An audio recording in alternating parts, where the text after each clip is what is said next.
Hello viewers, इस channel के नए वीडियोस के लिए सब्सक्राइब करें और बेल आइकन दबाएं। स्वागत है आपका आपके अपने चैनल सुरीले गीत संगीत में। आप लोगों के इतने सहयोग का बहुत धन्यवाद। आज मैं आपको संतोषी माता की व्रत कथा सुना रही हूँ। यह व्रत शुक्रवार को किया जाता है। संतोषी माता की पूजन विधि में एक पाटे पर लाल कपड़ा बिछाएं व संतोषी माता की फोटो रखें, उनकी पूजा करें, फूल माला चढ़ाएं व एक घी का दीपक जलाकर रखें। दीपक में इतना घी डालें कि संतोषी माता की कथा व आरती करें, तब तक दीपक जलता रहे। एक साथ घी नहीं डालें तो चाहे तो दीपक में थोड़ी थोड़ी देर में घी डालते रहें, लेकिन दीपक आरती होने तक जलता रहे। एक कटोरी में गुड़ व चने का सवाया प्रसाद लें। सवाया प्रसाद मतलब जैसे 5.25 रुपये का गुड़ चना लें या 11.25 रुपये का गुड़ चना लें। फिर पूरी श्रद्धा व विश्वास से कथा करें व आरती करें। एक समय भोजन करें। इस व्रत में विशेष रूप से यह ध्यान रखें कि खटाई की कोई भी चीज ना तो बनाएं और ना ही खाएं। व खाना खाने के बाद गोग्रास व थोड़ा गुड़ चना गाय माता को खिला दें। इस व्रत से लक्ष्मी आती है, पुत्र प्राप्त होता है और बाकी सभी मनोकामनाएं पूरी होती है। 3 महीने में माता फल पूरा करती है। फल सिद्ध होने पर ही उद्यापन करना चाहिए, बीच में उद्यापन नहीं करना चाहिए। अब मैं आपको संतोषी माता की कथा सुनाती हूँ। संतोषी माता जी की कथा। एक बुढ़िया थी, उसके 7 बेटे थे। 6 कमाने वाले थे, एक निकम्मा था। बुढ़िया माँ 6 पुत्रों की रसोई बनाती, भोजन कराती और पीछे जो कुछ बचता वो 7वें को दे देती थी। परंतु वह बड़ा भोला था, मन में कुछ भी विचार नहीं करता था। एक दिन वह अपनी स्त्री यानी पत्नी से बोला, देखो मेरी माता का मुझ पर कितना प्रेम है।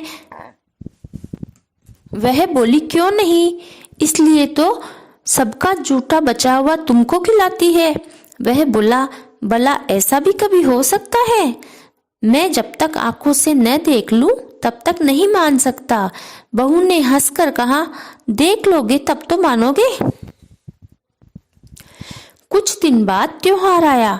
घर में 7 प्रकार के भोजन और चूरमे के लड्डू बने। वह पता लगाने के लिए सिर दुखने का बहाना कर पतला वस्त्र सिर पर ओढ़ रसोई घर में सो गया। कपड़े में से देखता रहा। 6 भाई भोजन करने आए। उसने देखा कि सुंदर आसन बिछाए हैं और 7 प्रकार की माँ आग्रह करके उन्हें जिमाती है।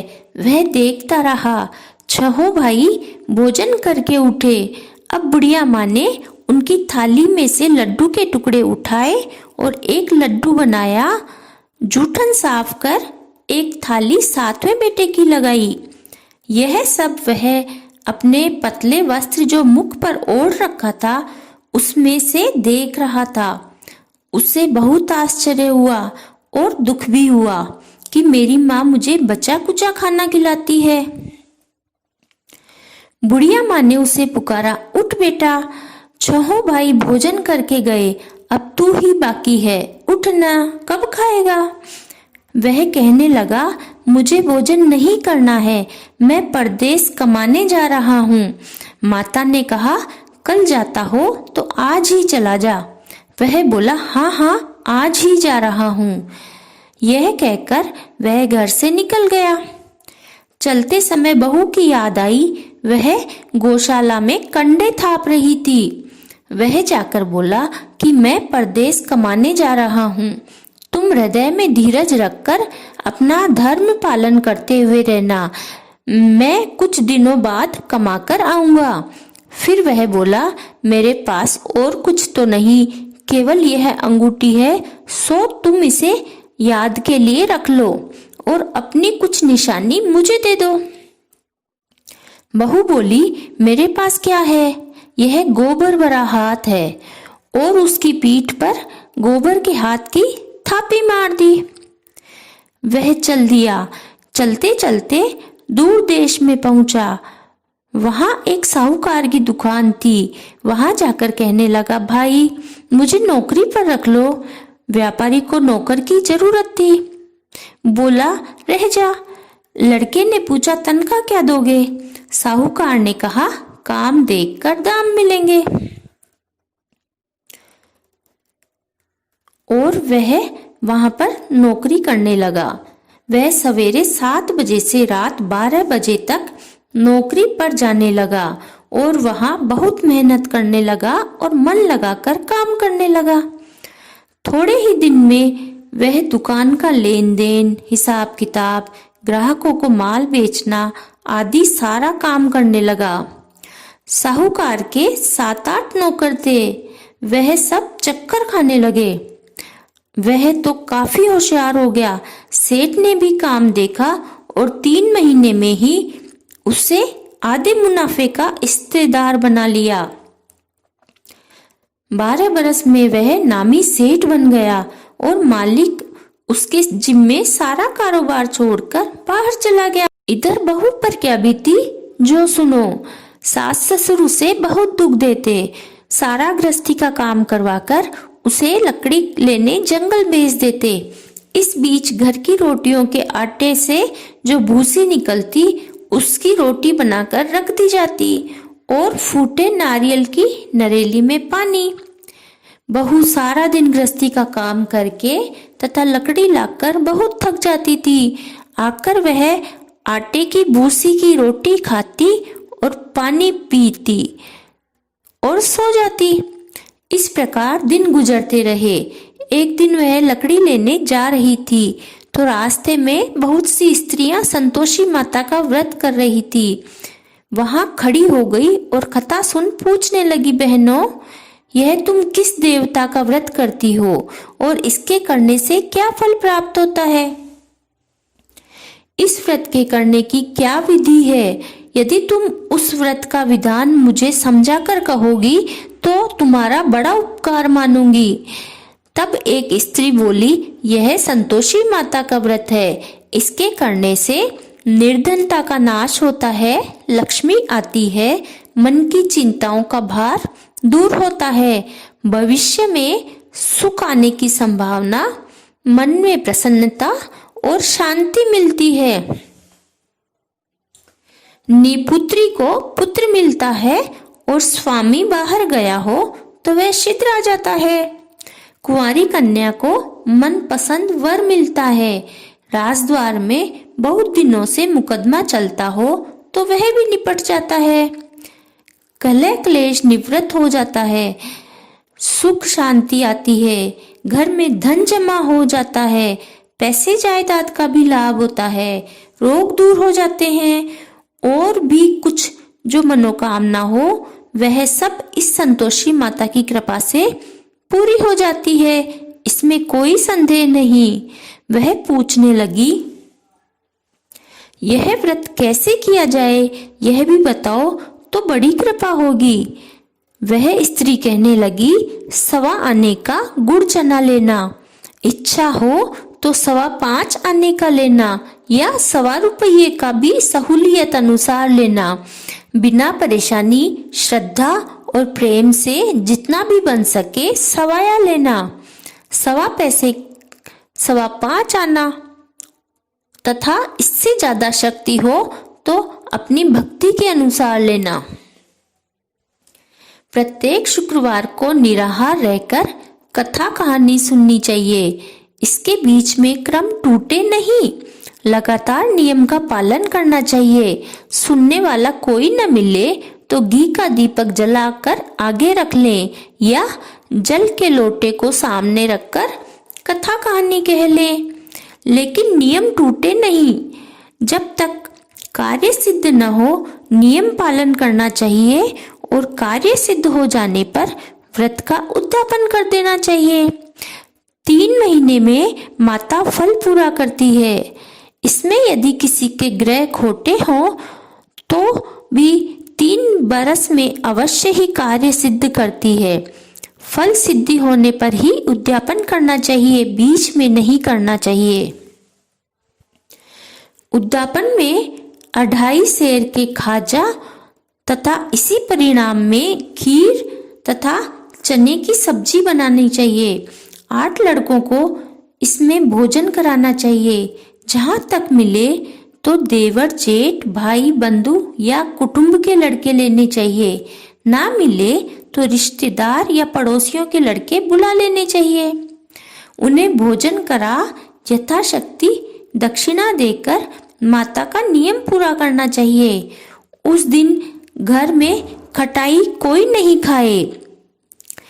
यह सुन बुढ़िया के लड़के की बहू चल दी। आज उसने और दिन से ज्यादा लकड़ियां काटी और आधी लकड़ी बेच दी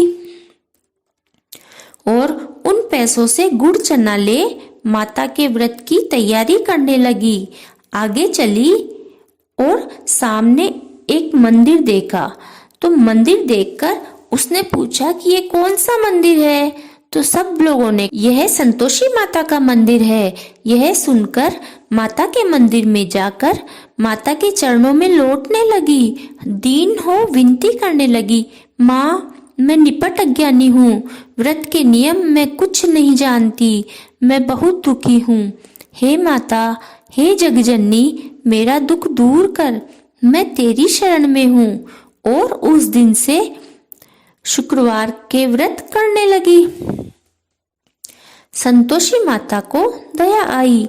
एक शुक्रवार बीता कि शुक्रवार को ही उसके पति का पत्र आया और तीसरे शुक्रवार को उसका भेजा हुआ पैसा पहुंचा। यह देख जेठ जिठानी मुंह सिकोड़ने लगे। इतने दिनों में इतना पैसा आया, इसमें क्या बड़ाई है? लड़के ताने देने लगे। काकी के अब तो पत्र आने लगे, रुपया आने लगा, अब तो काकी की खातिर बढ़ेगी, अब तो काकी बुलाने से भी नहीं बोलेगी। बेचारी सरलता से कहती, भैया कागज आए, पत्र आए, रुपया आए तो सबका ही अच्छा है। ऐसा कहकर आंखों में आंसू भरकर संतोषी माता के मंदिर में आ मातेश्वरी के चरणों में गिरकर रोने लगी। माँ, मैंने आपसे पैसा कब मांगा है? मुझे पैसे से क्या काम है? मुझे तो अपने सुहाग से काम है। मैं तो अपने स्वामी के दर्शन और सेवा मांगती हूँ। तब माता जी ने प्रसन्न होकर कहा, जा बेटी, तेरा स्वामी आएगा। यह सुन खुशी से बावली हो घर में जाकर काम करने लगी। अब तो संतोषी माता विचारने लगी कि इस भोली पुत्री को मैंने कह तो दिया कि तेरा स्वामी आएगा, पर आएगा कहाँ से? वह तो इसे स्वप्न में भी याद नहीं करता। उसे याद दिलाने मुझे ही जाना पड़ेगा। इस तरह माताजी बुढ़िया के बेटे के स्वप्न में प्रकट होकर कहने लगी, साहूकार के बेटे सो रहा है या जागता है? वह बोला, माता मैं सोता भी नहीं हूँ और जागता भी नहीं हूँ, बीच में हूँ। कहो माँ, क्या आज्ञा है? माँ कहने लगी, तेरे घर कुछ है या नहीं? वह बोला, मेरे सब है माता, माँ बाप है, बहू है, क्या कमी है? माँ बोली, भोले पुत्र, तेरी घरवाली घोर कष्ट उठा रही है। तेरे माँ बाप उसे बहुत दुख दे रहे हैं। वह तेरे लिए तरस रही है, तू उसकी सुध ले। वह बोला, हाँ माताजी, यह तो मुझे मालूम है, पर जाऊं कैसे? परदेश की बात है, लेन देन का कोई हिसाब नहीं है, कोई जाने का रास्ता नजर ही नहीं आ रहा, कैसे चला जाऊं? माँ कहने लगी, मेरी बात मान। सवेरे नहा धोकर संतोषी माता का नाम ले, घी का दीपक जला, दंडवत कर, दुकान पर जाकर बैठ जा। देखते ही देखते तेरे लेने वाले ले जाएंगे, देने वाले दे जाएंगे।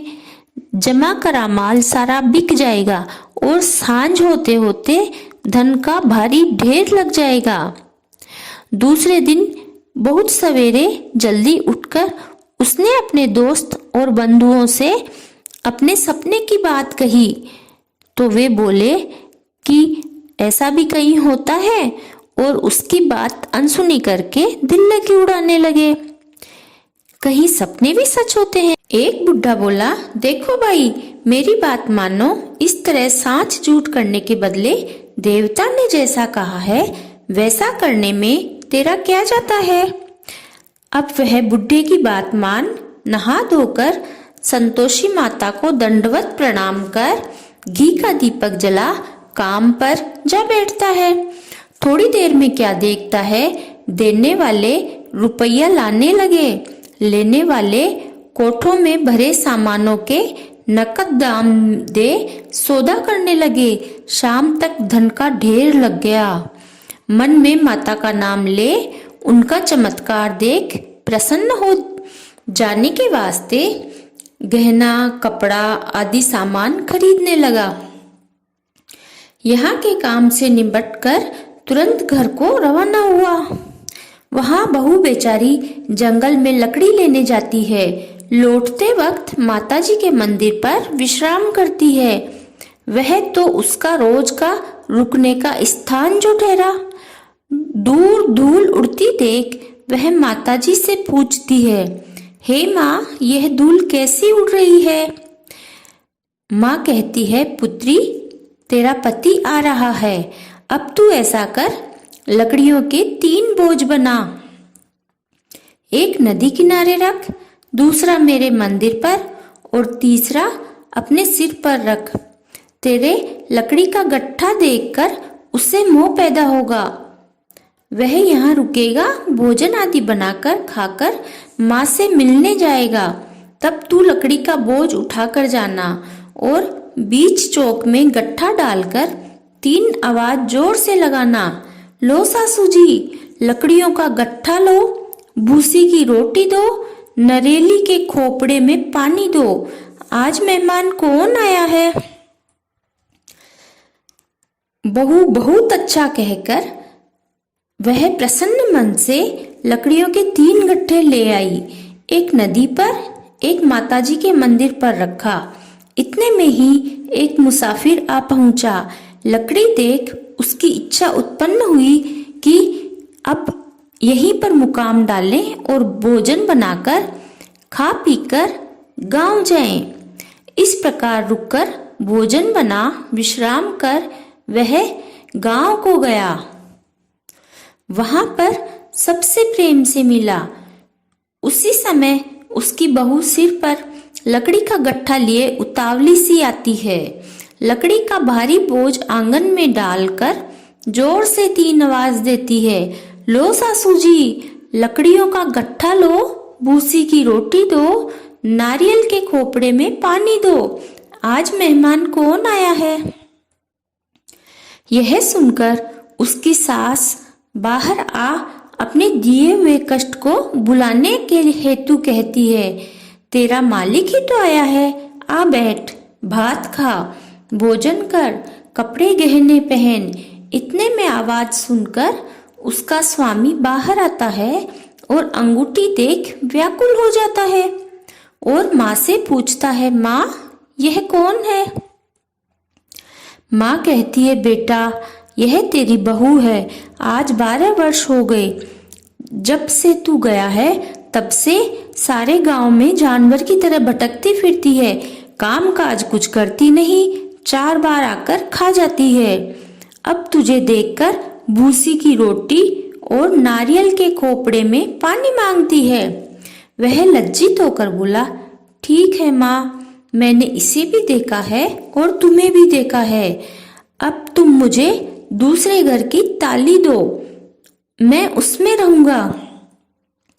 तब माँ बोली, ठीक है बेटा, तेरी जैसी मर्जी हो वही कर।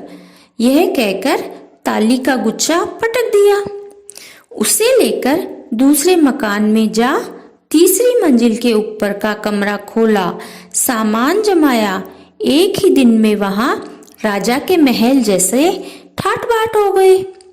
अब क्या था, बहुत सुख से रहने लगी। इतने में अगला शुक्रवार आया। उसने पति से कहा, मुझे संतोषी माता का उद्यापन करना है। उसका पति बोला, बहुत अच्छा, खुशी से कर ले। वह तुरंत ही उद्यापन की तैयारी करने लगी। जेठ के लड़कों को भोजन के लिए कहने गई। लड़कों ने मंजूर तो किया, परंतु पीछे जिठानी अपने बच्चों को सिखाती है, देखो रे बच्चों, भोजन के समय सब लोग खटाई मांगना, जिससे उसका उद्यापन पूरा न हो सके। लड़के जीमने आए, खीर आदि खाना पेट भर खाए, परंतु बाद में याद आते ही कहने लगे, हमें कुछ खटाई दो, खीर हमें अच्छी नहीं लगती, देखकर अरुचि होती है। वह कहने लगी, बच्चों, खटाई किसी को नहीं दी जाएगी, यह तो संतोषी माता का प्रसाद है। लड़के उठ खड़े हुए और बोले, तो फिर पैसे ही दक्षिणा में दो। बोली बहू कुछ जानती न थी, उन्हें पैसे दे दिए। लड़के उसी समय हट करके इमली खाने लगे। यह देख बहू पर माताजी ने कोप किया, यानी गुस्सा किया। राजा के दूत उसके पति को पकड़कर ले गए। जेठ जिठानी मनमाने खोटे वचन कहने लगे। साला लूट लूट कर धन इकट्ठा किया था, जो पकड़कर ले गए। अब सब मालूम पड़ जाएगा जब जेल की मार खाएगा। बहू से यह वचन सहन नहीं हुए। रोती रोती माता के मंदिर में जाती है और कहती है, माताजी, यह तुमने क्या किया? हंसाकर अब क्यों रुलाने लगी? माता बोली, पुत्री, तूने उद्यापन करके मेरा व्रत भंग किया, इतनी जल्दी में सारी बातें भुला दी। वह कहने लगी, माता, भूली तो नहीं, कुछ अपराध किया है। मुझे तो लड़कों ने बुलावे में डाल दिया, मैंने भूल से ही उन्हें पैसे दे दिए, मुझे क्षमा करो माँ। माँ बोली, ऐसी भी भूल होती है? वह बोली, माँ, मुझे माफ कर दो, मैं तुम्हारा उद्यापन वापिस करूंगी। वह बोली, यानी माता बोली, अब भूल मत करना। तो वह बोली कि नहीं माँ, अब भूल नहीं होगी। अब बताओ वह कैसे आएंगे? माँ बोली, जा पुत्री, तेरा मालिक तुझे रास्ते में ही आता मिलेगा। वह निकली, रास्ते में पति आता मिला। वह पूछती है, तुम कहाँ गए थे? वह कहने लगा, इतना धन जो कमाया है उसका टैक्स राजा ने मांगा है, उसे भरने गया था। वह प्रसन्न होकर बोली, भला हुआ, अब घर को चलो। दोनों घर आ गए। कुछ दिन के बाद फिर शुक्रवार आया। वह बोली, मुझे माता का उद्यापन करना है। पति ने कहा, ठीक है, करो। वह फिर जेठ के यहाँ भोजन के लिए बच्चों को कहने गई। जेठानी ने एक दो बातें सुनी और सब लड़कों को सिखाने लगी कि तुम लोग पहले ही खटाई मांगना। लड़के भोजन के समय कहने लगे, हमें खीर खाना नहीं भाता, हमारा जी बिगड़ता है, कुछ खटाई खाने को दो। वह बोली, खटाई खाने को किसी को नहीं मिलेगी, आना हो तो आओ। यह कहकर ब्राह्मण के लड़कों को बुलाकर भोजन कराने लगी और दक्षिणा में केले दिए। इससे संतोषी माता प्रसन्न हुई। माता की कृपा से 9वें महीने उसको चंद्रमा के समान सुंदर पुत्र हुआ। उसे लेकर वह प्रतिदिन माता के मंदिर में जाने लगी। माँ ने सोचा, यह रोज आती है, आज क्यों न मैं इसके घर चलूं, इसका आसरा देखूं तो सही। यह विचार कर माता ने भयानक रूप बनाया। गुड़ चने से सना मुख, ऊपर सूंड के समान होठ, उस पर मक्खियां भिनभिना रही थी। देहरी पर पांव रखते ही उसकी सास चिल्लाई, देखो रे, कोई चुड़ैल डाकिनी चली आ रही है लड़कों, इसे यहाँ से भगाओ, नहीं तो किसी को खा जाएगी। लड़के भागने लगे, चिल्लाकर दरवाजे खिड़की बंद करने लगे। बहू रोशनदान से देख रही थी, प्रसन्नता से पगली होकर चिल्लाने लगी, आज मेरी माताजी मेरे घर आई है। यह कहकर बच्चे को दूध पीने से हटाती है। इतने में तो सास को गुस्सा आ गया। बोली, देखो इसको देखकर कैसी उतावली हो गई है, बच्चे को भी इतने में माँ के प्रताप से जहाँ देखो लड़के ही लड़के नजर आने लगे।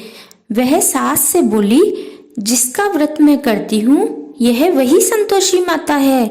इतना कहकर झट से सारे घर के किवाड़ खोल देती है।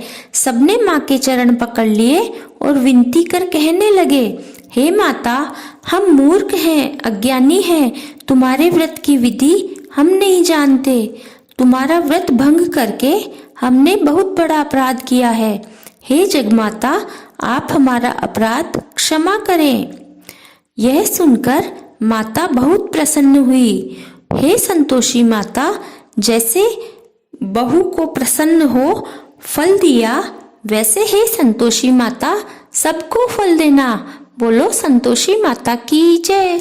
अब मैं आपको संतोषी माता की आरती सुनाती हूँ। ओम जय संतोषी माता मैया, जय संतोषी माता। अपने सेवक जन को, अपने सेवक जन को सुख संपत्ति दाता। ओम जय संतोषी माता। सुंदर चीर सुनहरी माँ धारण कीन्यो, मैया माँ धारण कीन्यो। हीरा पन्ना दम के, हीरा पन्ना दम के तन श्रृंगार लीन्यो। ओम जय संतोषी माता। गेरू लाल छटा छवि बदन कमल सोहे, मैया बदन कमल सोहे। मंद हसत करुणामयी, मंद हसत करुणामयी, त्रिभुवन मन मोहे। ओम जय संतोषी माता। स्वर्ण सिंहासन बैठी चवर ढूरे प्यारे, मैया चवर ढूरे प्यारे। धूप दीप मधुमेवा, धूप दीप मधुमेवा, भोग धरे न्यारे। ओम जय संतोषी माता। गुर अरुचना परम प्रिय, तामे संतोष कियो, मैया तामे संतोष कियो। संतोषी कहलाई, संतोषी कहलाई, भक्तन वैभव दियो। ओम जय संतोषी माता। शुक्रवार प्रिय मानत आज दिवस सोहे, मैया आज दिवस सोहे। भक्त मंडली छाई, भक्त मंडली छाई, कथा सुनत मोहि। ओम जय संतोषी माता। मंदिर जगमग ज्योति, मंगल ध्वनि छाई, ओ मैया मंगल ध्वनि छाई। विनय करे हम बालक, विनय करे हम बालक, चरणन सिर नाई। ओम जय संतोषी माता। भक्ति भावमय पूजा अंगीकृत कीजे, मैया अंगीकृत कीजे। जो मन बसे हमारे, जो मन बसे हमारे, इच्छित फल दीजे। ओम जय संतोषी माता। दुखी दरिद्री रोगी संकट मुक्त किए मैया, संकट मुक्त किए। बहु धन धान्य भरे घर, बहु धन धान्य भरे घर, सुख सौभाग्य दियो। ओम जय संतोषी माता। ध्यान धर्यो जिस जन ने मन वांछित फल पायो, मैया मन इच्छा फल पायो। पूजा कथा श्रवण करे, पूजा कथा श्रवण कर, घर आनंद आयो। ओम जय संतोषी माता। शरण गही की लज्जा रखियो जगदम्बे। ओ मैया रखियो जगदम्बे। संकट तू ही निवारे, संकट तू ही निवारे, दयामयी अम्बे। ओम जय संतोषी माता। संतोषी माँ की आरती जो कोई नर गावे, स्वामी जो सेवक गावे। रीति सिद्धि सुख संपत्ति, रीति सिद्धि सुख संपत्ति, जी भर के पावे। ओम जय संतोषी माता। जय संतोषी माता मैया, जय संतोषी माता। अपने सेवक जन को, अपने सेवक जन को सुख संपत्ति दाता। ओम जय संतोषी माता। बोलो संतोषी माता जी की जय।